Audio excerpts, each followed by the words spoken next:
Alright, hello and welcome to episode 5 of the Sky Factory series that I'm playing.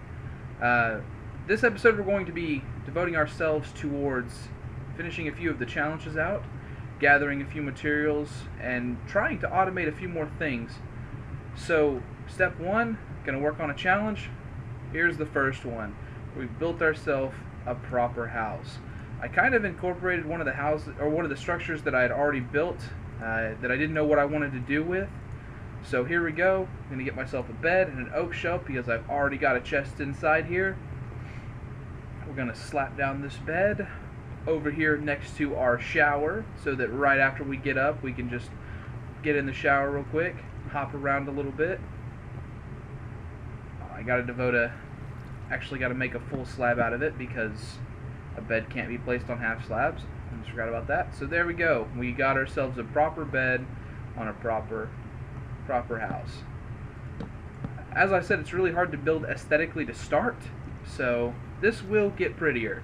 I will do more with this to make it seem more like a proper house instead of just the kind of halfway thing that it is now. And then down here, I think just a little bit. There we go. Got ourselves a shelf. I'm going to slap the slab underneath that so it doesn't look like it's just hanging there in midair. Put a couple around it too. So that can store things. So if I capture anything significant or if I do anything that looks cool, like for instance an osmium sword, I can slap that right on top there. And then there you go. Now it's on display in my house. And if we look inside the quest book here, in tier 1, boom, house done. So let's go ahead and claim that reward. And then the chest is still up here, although there's another thing I'm going to take care of right now while you guys are with me. Let's come over here to the crafting table real quick, because I'm going to move some of these chests around. I'm tired of them being all over the place. I'm going to just put them all in one place, and to do that, I'm going to build myself a dolly. Now, if you don't know what a dolly is, essentially it allows you to pick up most of the objects in the game that store materials, like the chests, the barrels, all kinds of things. Lets you pick them up and move them around. Now, while you're moving them around, you do have a bit of fatigue. You move a little bit slower because you've got some slowness on you too. See, I got the mining fatigue and the slowness too. Those will persist as long as you are holding a chest in the dolly. But the second you drop that chest off, you won't have them anymore. So let's just come down here and slap that down just one block away, and then you can see I'm moving back to full speed again. And then we'll take the water elevator back up. I still have not gotten an Enderman to spawn, which is quite frustrating because I do have lots of things that I could build using an Ender Pearl. If I could just get a few of them to come to me, then I would be able to build lots of different things. Like specifically what I'm thinking of here is an elevator. I could be using an elevator to get me up and down from this instead of having to use the shower there. But oh well, I'm sure it'll come in time. There we go. I'm gonna throw these back in there. And you know, while I'm at it, to start off this episode, why don't we open some of these reward bags?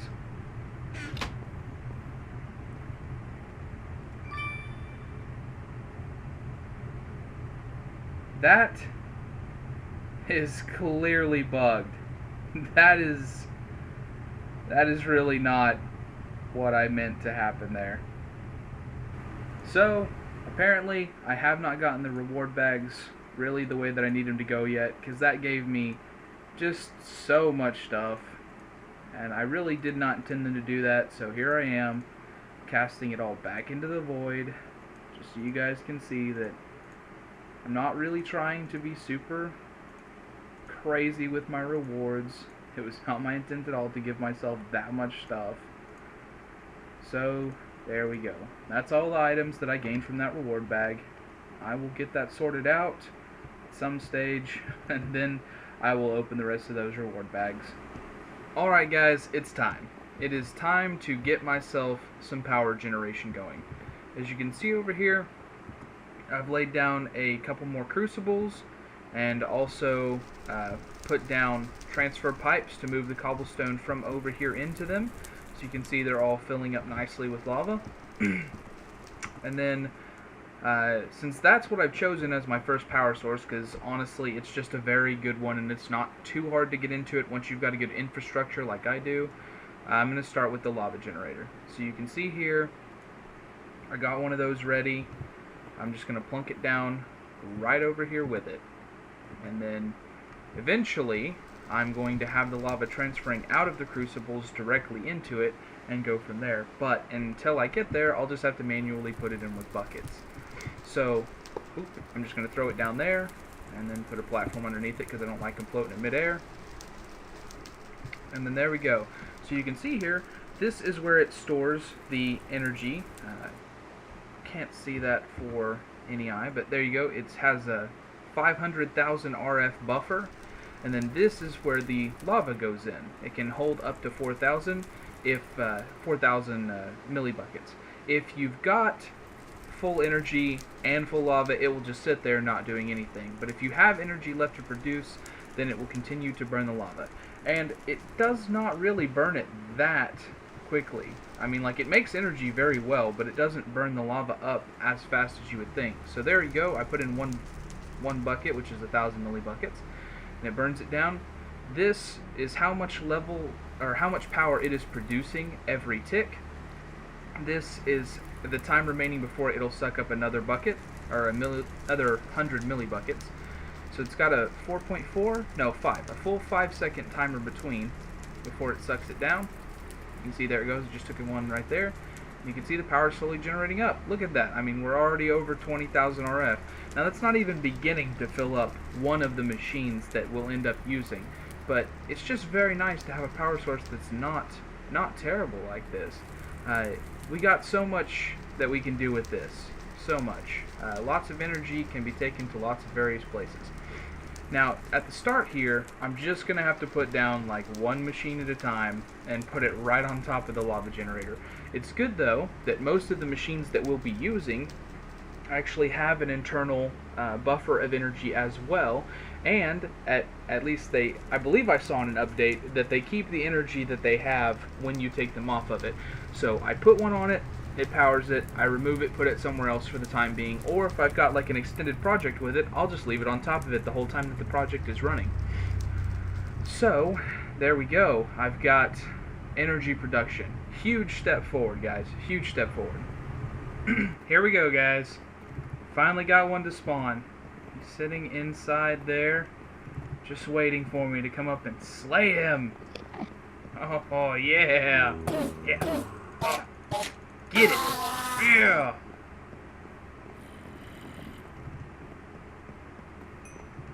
And no ender pearl. Ain't that just the way? Finally got one to spawn. Did not get a single thing from him. Oh well, I'll keep after it. Alright, so after that defeat at the Enderman, I'm just working in other directions at the same time as well. I've got the infusion stone surrounded by 4 essence dust. This makes a weak essence. And that gives me 4 essence, which was the last thing that I actually needed in order to make my earth seeds. So I'm going to throw that down, and then I need to grab up a normal seed. There we go, there it is. And place that in the middle, and I believe this will give me the earth seed. Indeed it does. So there we go. Now I can put that down, and as that grows, eventually it will pop out some earth essence. And when that earth essence comes out, then I will be able to turn that into dirt. I mean, it won't be an immediate thing, because it does take, I want to say, 4 earth essence? I don't know, let's take a look. 4 earth essence gives me 32 dirt, though. So, I'm not really worried now that I have this. I'll be able to finish up the animal farm over there. I'll be able to stretch this out to the full, like, 9x9 that the water can support. Having several crops here. I had to strip out 2 pieces of the dirt because I was getting impatient. But as soon as it does grow, then I will be able to really start this off. And then I'll have tons of food. I'll be able to make more essence seeds of various kinds for magical crops. So I'm really in a good position now. A very, very good position now. And here we go, guys. Just a little bit of work. Some watering can action on the crops over here, and I've got 32 pieces of dirt. I think the first thing I'm going to do is expand this farm out all the way.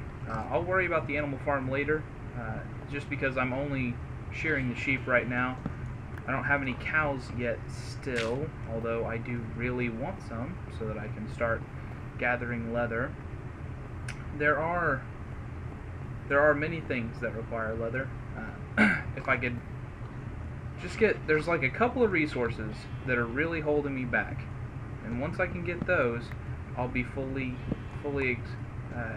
gone out here. Oh, did one too many, didn't I? Because I've already got one. I'm gonna throw the dirt on there. There we go. Let's do the same over here.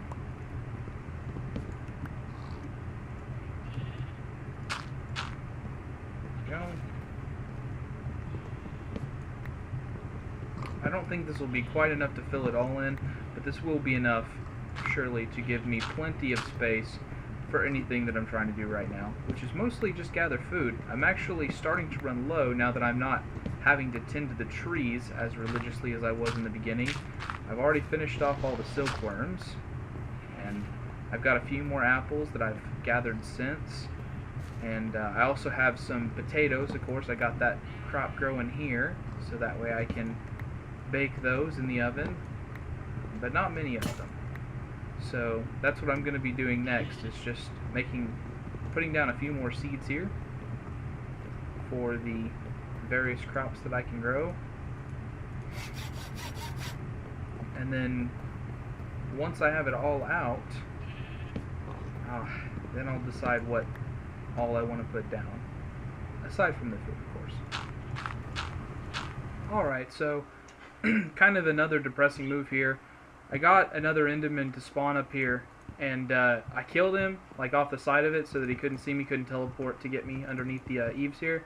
And I watched in horror and dismay as his Ender Pearl flew right over here, and when I got over here it was off the edge. So I'm gonna build up a solid wall here instead of leaving this open like I have on every other level and wall that I'm doing. I'm just gonna close all of this up here so that way if another one spawns, I'll be able to catch the drops because they won't go sailing off the edge. It is very disappointing to see one of the resources that I'm missing, one of the things that I really need, just literally fall off into the void out of my grasps. But I will keep on working on it.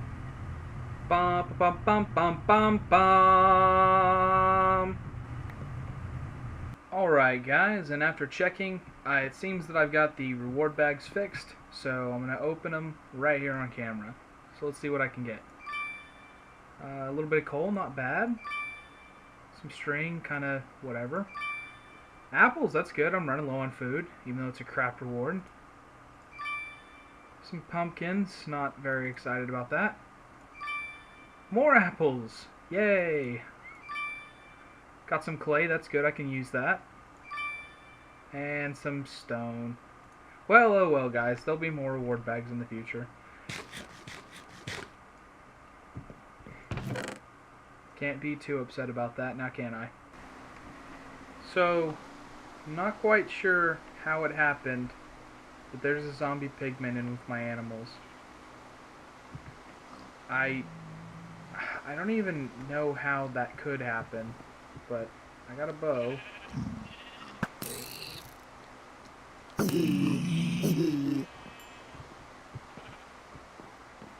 There was actually 2 of them, but I guess the other one just despawned.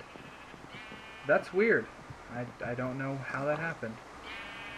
And so, having gotten myself a couple of Ender Pearls, there's just a couple of things here that I've decided that I'm going to make.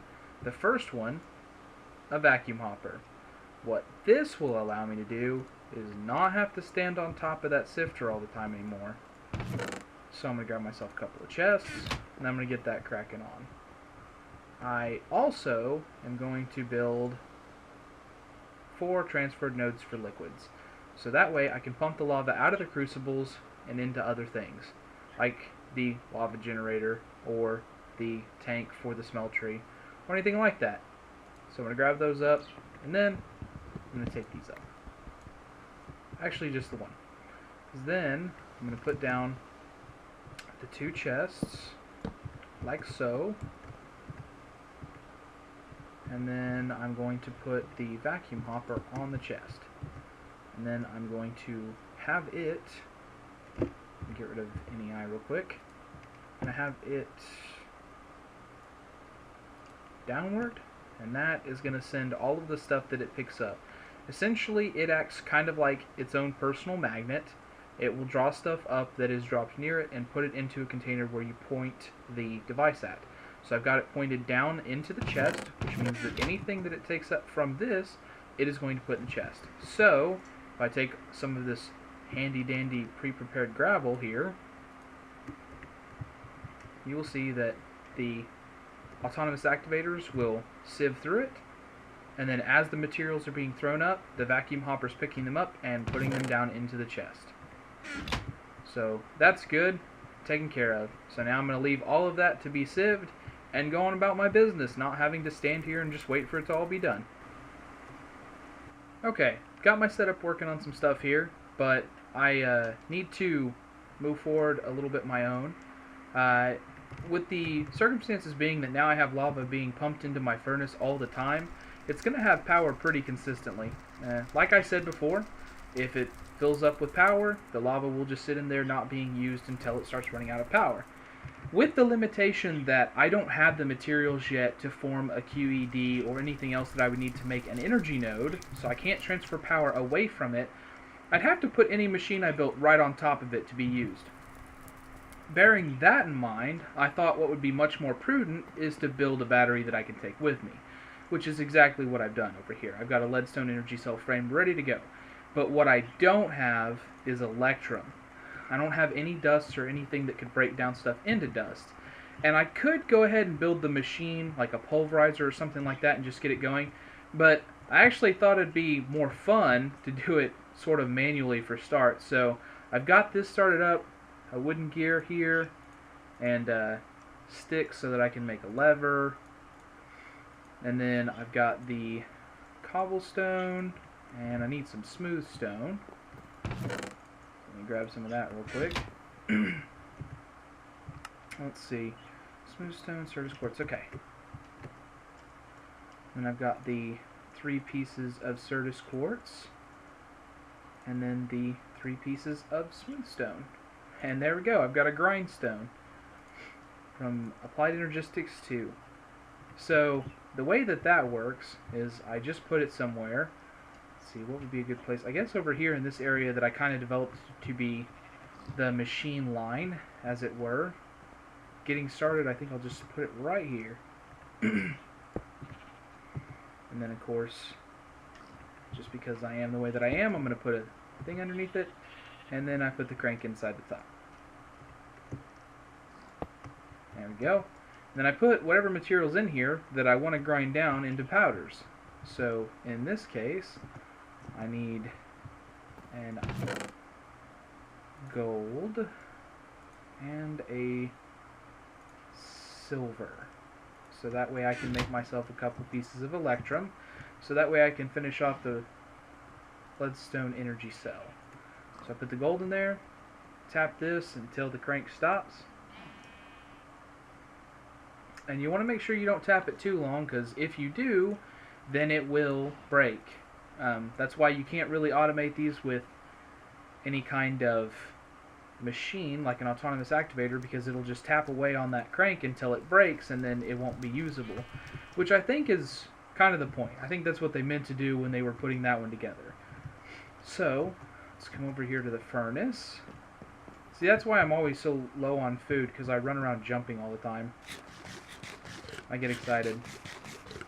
Let's go on here on the crafting table, put the silver and the gold together to pull out the electrum blend, and then pop that in there.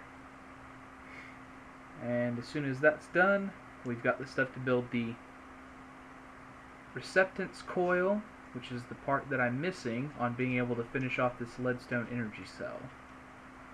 I actually think I only need the one, and then a little bit of redstone, which I'm also running low on. Because I've been doing a lot of stuff that involves it, redstone blocks are expensive. And then copper. Copper is the other thing that I need. I need 3 of those. So then throw that there with the 2 redstone to make the conductance coil. Put the 3 copper there. Redstone energy cell. And there we go. Now I've got one that can store energy. So then I just slap this on top of the generator here.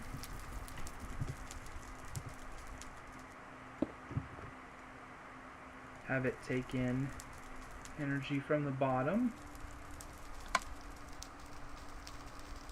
And there we go.